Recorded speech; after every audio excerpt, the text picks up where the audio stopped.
काल जी बदलापूरला अतिशय दुर्दैवी अशी घटना झाली आणि त्यामध्ये जो जनतेचा जो आक्रोश तिथे पाहायला मिळाला आणि जनता सातत्याने तिथे आक्रोश करत होती की त्या ज्या कोणी अशा पद्धतीने त्या 4 वर्षाच्या मुलीवर अत्याचार केला त्याला फाशी द्या, त्याला फाशी द्या, कारण की हा जनतेचा संताप होता. आणि म्हणूनच मी जेव्हा महाराष्ट्राचा गृहमंत्री होतो तेव्हा अशा पद्धतीची घटना झाल्यानंतर जो कोणी असा अत्याचार केला त्या अत्याचाराला थेट फाशीची शिक्षा देण्याचा कायदा मी गृहमंत्री असताना आणला होता. त्याचा शक्ती कायदा असं नाव होतं. हा शक्ती कायदा आम्ही आणला, राज्य शासनाने त्याला मंजुरी दिली, पण केंद्राकडे तो पाठवल्यानंतर गेल्या 3 वर्षापासून केंद्र शासनाकडे हा कायदा प्रलंबित आहे. सातत्यानं मी माजी गृहमंत्री म्हणून सातत्यानं विधानसभेमध्ये सुद्धा मागणी केली की केंद्राकडे जो 3 वर्षापासून जो शक्ती कायदा निर्णयासाठी प्रलंबित आहे, जो कायदा जर केंद्राने मंजुरी दिली असती तर अशा पद्धतीची घटना झाल्यानंतर अत्याचाराला थेट फाशीची शिक्षा देणारा हा कायदा, पण आतापर्यंत 3 वर्षापासून केंद्र शासनाने याला मंजुरी दिली नाही. वारंवार देवेंद्र फडणवीस यांना सुद्धा मी पत्र लिहून विनंती केली की आपलं भारतीय जनता पार्टी सरकार केंद्रामध्ये आहे आणि हा कायदा शक्ती कायदा लवकरात लवकर आपण महाराष्ट्रामध्ये लागू करावा. आणि हा जर कायदा आज जर अस्तित्वात असता तर ज्यांनी अत्याचार काल ज्या बदलापूरला केला किंवा बाकीची घटना कुठे सिन्नरला झाली, बाळापूरला झाली, अकोला जिल्ह्यात, अशा अत्याचाराला थेट फाशीची शिक्षा देण्यात आली असती. पण हा कायदा त्यानिमित्तानं केंद्र शासनाने गेल्या 3 वर्षापासून याच्यावर निर्णय घेतला नाही. मी आपल्याला सांगतो की मी गृहमंत्री असताना आम्ही 21 सदस्याची कमिटी तयार केली होती. त्यामध्ये सर्वपक्षीय आमदार मी घेतलेत. मी स्वतः आणि काही अधिकाऱ्यांना घेऊन मी स्वतः आंध्र प्रदेशला गेलो. आंध्र प्रदेशमध्ये अशा प्रकारचा कायदा होता, त्याचा आम्ही अभ्यास केला आणि अभ्यास करून मग आमच्या 21 जी सर्व पक्षीय आमदारांची समिती आणि बाकी IPS अधिकारी IAS अधिकाऱ्यांची जी समिती होती त्या समितीने कायद्याचा मसुदा तयार केला. आणि हा मसुदा तयार केल्यानंतर आम्ही ज्या महिला संघटना ज्या महिलाविषयी अशा प्रकारचे जे अत्याचार होतात त्या बाबतीत पुढाकार घेत असतात अशा या महाराष्ट्रातील ज्या NGOज आहेत, सामाजिक संघटना ज्या महिलांच्या आहेत, त्यांच्याशी आम्ही मुंबईला चर्चा केली. त्यांच्याशी आम्ही औरंगाबादला आमच्या कमिटीने जाऊन चर्चा केली. आमची कमिटी संपूर्ण नागपूरला गेली, तिथे त्या सर्व महिला संघटनेशी चर्चा केली, त्यांच्याकडनं सूचना घेतल्या, अनेक वकील महोदयांकडनं सूचना घेतल्या आणि असा परिपूर्ण हा शक्ती कायदा 3.5 वर्षापूर्वी आम्ही तयार केला होता.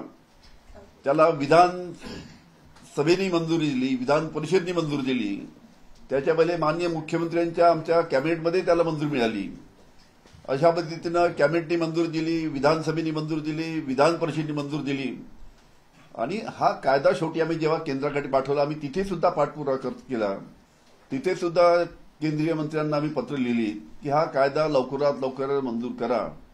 पण दुर्दैवाची गोष्ट आहे की 3 वर्षापासून हा कायदा मंजूर होत नाही. त्याच्यामुळे लवकरात लवकर जे कोणते भारतीय जनता पार्टीचे पुढारी आहे महाराष्ट्रातील त्यांनी दिल्लीमध्ये जाऊन प्रयत्न करावा आणि हा कायदा लवकरात लवकर मंजूर करून आणावा, जेणेकरून या कायद्याच्या माध्यमातून आपल्याला अशा पद्धतीचे अत्याचार जे होतात मुलींवर किंवा महिलांवर ते आपल्याला महाराष्ट्रामध्ये कमी करता येईल. त्याच्यासाठी महाराष्ट्रातील BJPच्या नेत्यांनी केंद्रामध्ये प्रयत्न करावा आणि महाराष्ट्रामध्ये लवकरात लवकर हा शक्ती कायदा लागू करावा अशी माझी त्यांना हात जोडून विनंती आहे. त्याचबरोबर काल जी दुर्दैवी जी घटना झाली त्यामध्ये सर्वात जो संताप लोकांचा जो झाला की 12-13 तास FIR दाखल करायला का लागले? अशा पद्धतीनं अतिशय संवेदनशील असं हे प्रकरण होतं आणि या प्रकरणामध्ये पोलिसांकडे जेव्हा कुटुंबातील मंडळी गेली त्यांनी लगेच FIR दाखल करायला पाहिजे होता. पण कोणाच्या दबावाखाली हा 13 तास FIR दाखल करण्यात आला नाही. जी आमची माहिती आहे, जी संस्था जी आहे, ज्या संस्थेची शाळा होती ती संस्था भारतीय जनता पार्टीच्या संबंधित ती संस्था आहे. म्हणून तर ती शाळा ही भारतीय जनता पार्टीच्या संबंधित त्यांचे संचालक आहे, भारतीय जनता पार्टीच्या संबंधित ते संचालक असल्यामुळे हा दबाव टाकून FIR 13 तास दाखल करण्यात आला नाही का, हा माझा या ठिकाणी प्रश्न आहे. त्याच्यामुळे आता आरती सिंग मॅडम जे आहेत IPS अधिकारी आहेत, त्यांची अध्यक्षतेखाली चौकशी होईल. पण या चौकशीमध्ये हा सुद्धा मुद्दा चौकशी समितीने याच्या बाबतीत सुद्धा चौकशी करावी की कोणाच्या दबावाखाली 13 तास त्या चिमुकलीवर अत्याचार झाला असताना तिचा FIR घेतला नाही.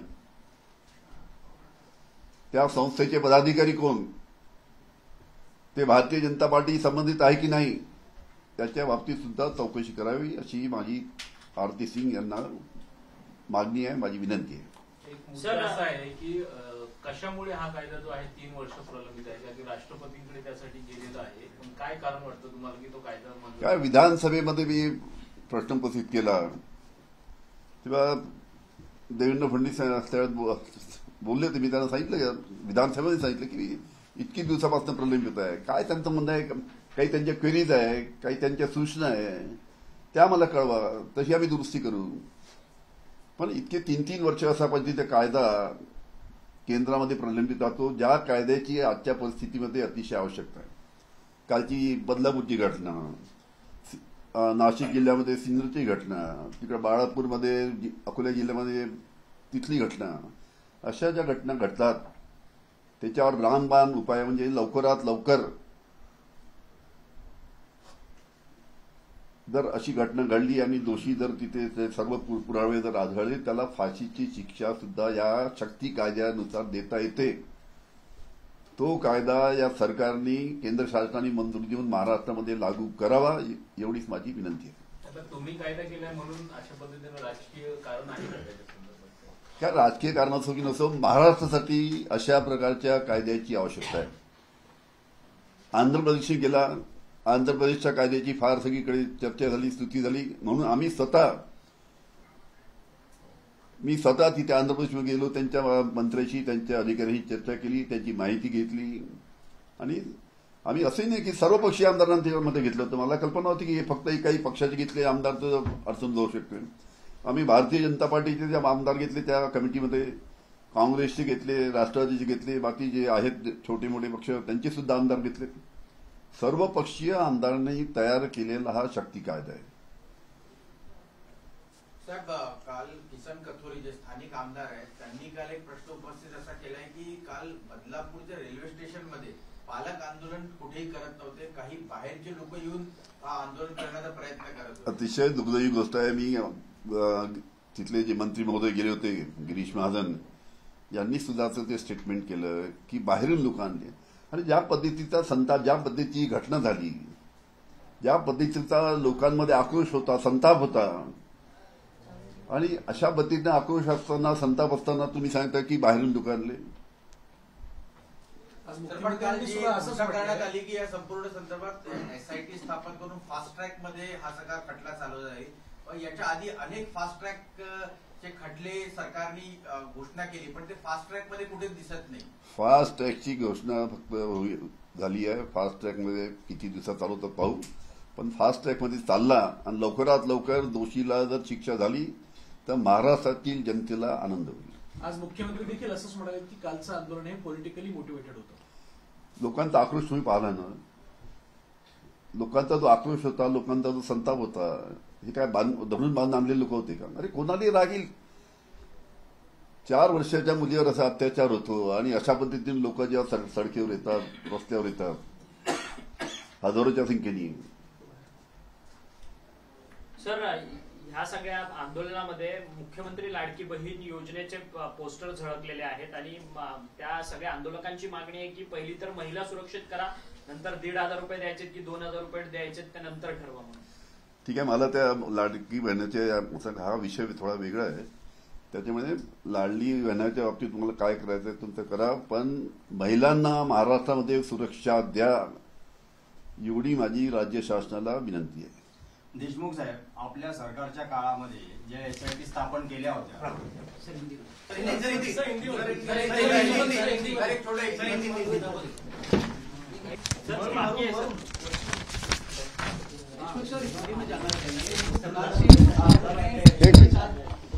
एक मिनिट हाँ हिंदी ना.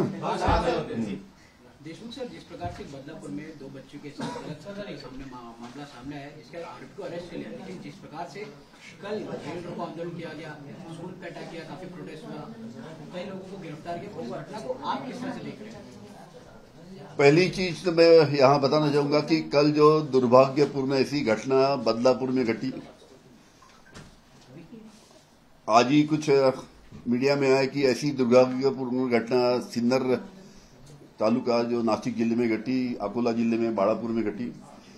इस प्रकार की घटना जब घटती है तो आपको मैं बताऊं, मैं जब महाराष्ट्र का गृह मंत्री था उस टाइम इस प्रकार से छोटी बच्चियों के ऊपर अत्याचार होता है, महिला के ऊपर अत्याचार होता है, उसके लिए लोगों की मांग रहती है कि भाई जो भी अत्याचारी है उसको जल्द से जल्द फांसी दो.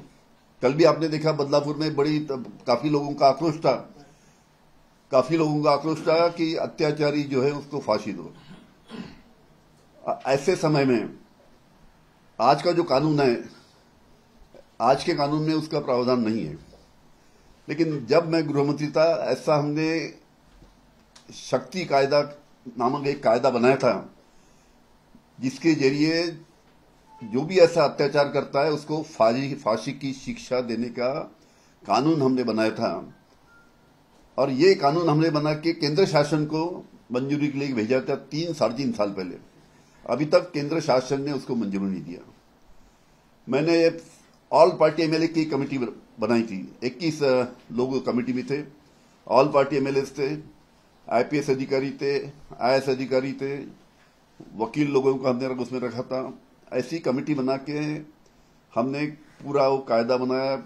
इसी प्रकार का कायदा आंध्र प्रदेश में बना था, वहां हमने जाके वहां पे उसका अध्ययन किया, वहां से मालूमात लिया और महाराष्ट्र में आके हमने कायदा बनाया.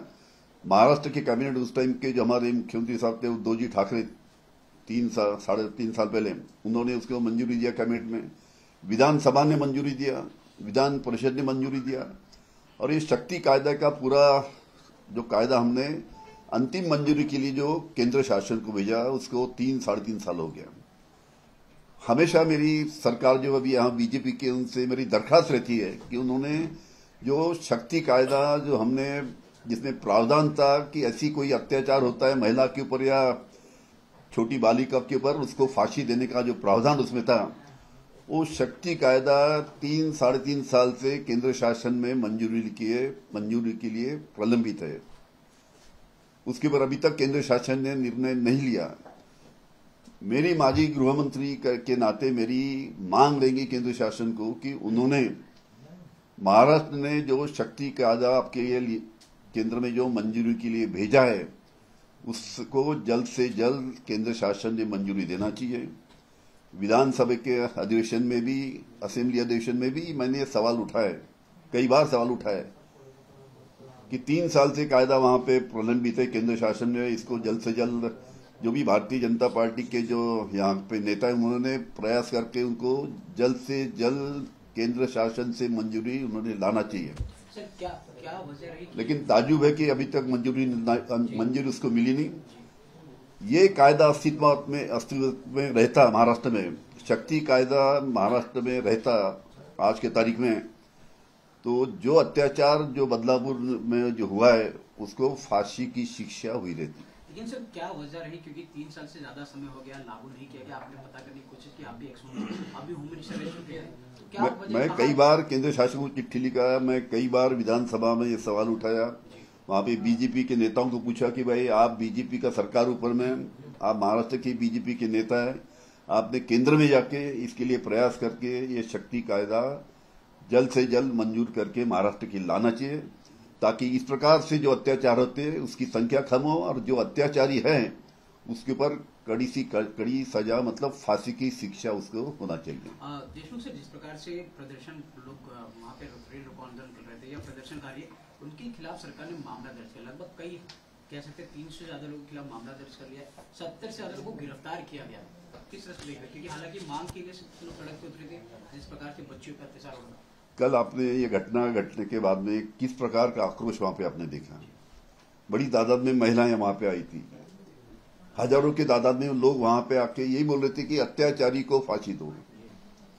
मुझे ताज्जुब लगता है कि ये घटना घटने के बाद में एफआईआर दाखिल करने के लिए 13 घंटे क्यों लग गए, किस वजह से इस कंप्लेंट को दर्ज नहीं किया गया पुलिस स्टेशन में।